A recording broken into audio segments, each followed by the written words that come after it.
and tonight she'll be taking her journey of learning. So please, give me a huge round of applause. Vaccine, everybody!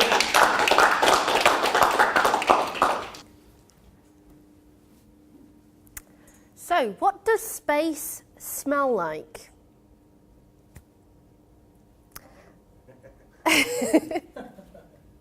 So I remember when I was a child, when I was 5 years old, and I used to love learning. Everything that I used to absorb was all to do with everything around me. I used to love it. And when I went to year 5, I remember doing a project, and I had homework for the very first time. And the homework was a project on space. And it was a novelty to have homework, and I loved doing it. I spent every single day doing work on it.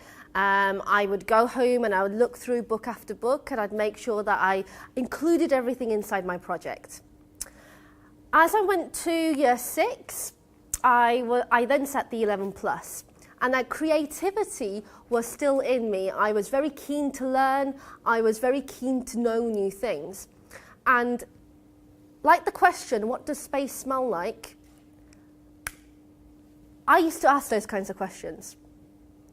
And my imagination was like this flame.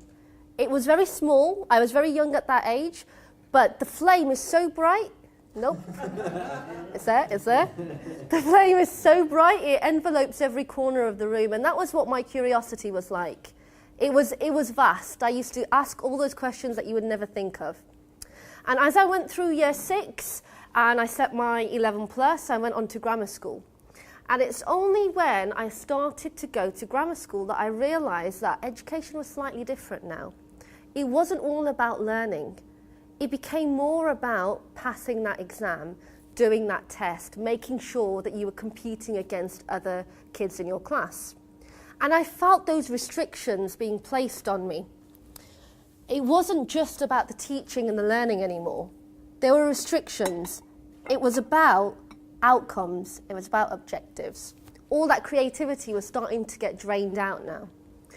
And as I went through secondary school, I sat my GCSEs. By the time I set my GCSEs, I got really good at passing the exam. And it wasn't about the fun and the adventure that I had as a kid anymore. It wasn't about what does space smell like. And I did well. So I got all A's and A stars because I got really good at passing the exam. And then I went on to do my A-levels. And I tried to keep that creativity alive by doing art and textiles as well as doing maths and physics. But slowly and slowly I could feel that it was fading away because it was all about the testing. It was all about that final result. And I could feel that it was draining me out. I went on to then study at university, and I did a master's in maths and physics, 4 years of maths and physics. And when I came out of university, I then went into teaching, and I did my teaching degree, and I qualified to teach as a physics teacher, as a science teacher. But as I went through that education system and that process, I was losing that creativity. I was losing that flame of imagination that I had. And when I left teaching, when I left the PGCE, when I went into teaching in the classroom, that was the first time that I had to think like a child again in over a decade.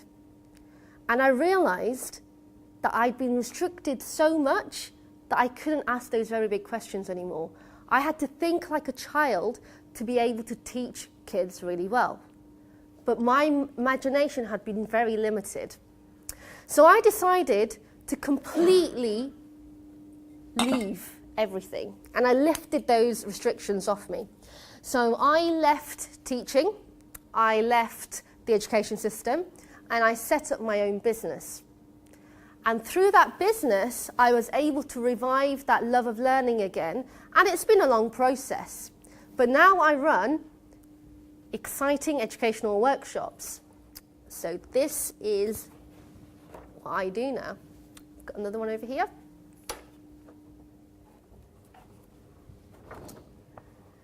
So over the last 8 years, we've delivered workshops to 8,000 kids around the UK. And it's about developing that love of passion, developing that love of learning. Not just because there's going to be a test at the end, but because learning is fun and we all want to know what those big questions are and we want to be able to ask them. So, for those of you who are wondering, what does space smell like? There's a dust cloud in the center of our galaxy in the Milky Way called Sagittarius B2. And it's got a chemical called ethyl formate in there.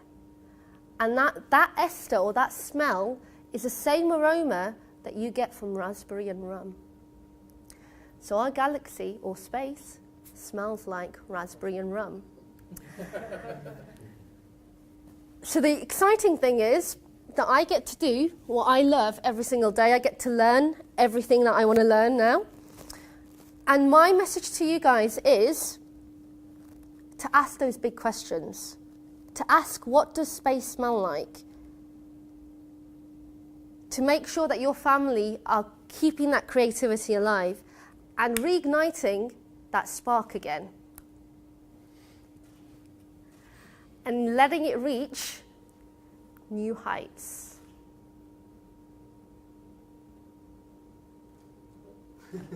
Didn't do it that time.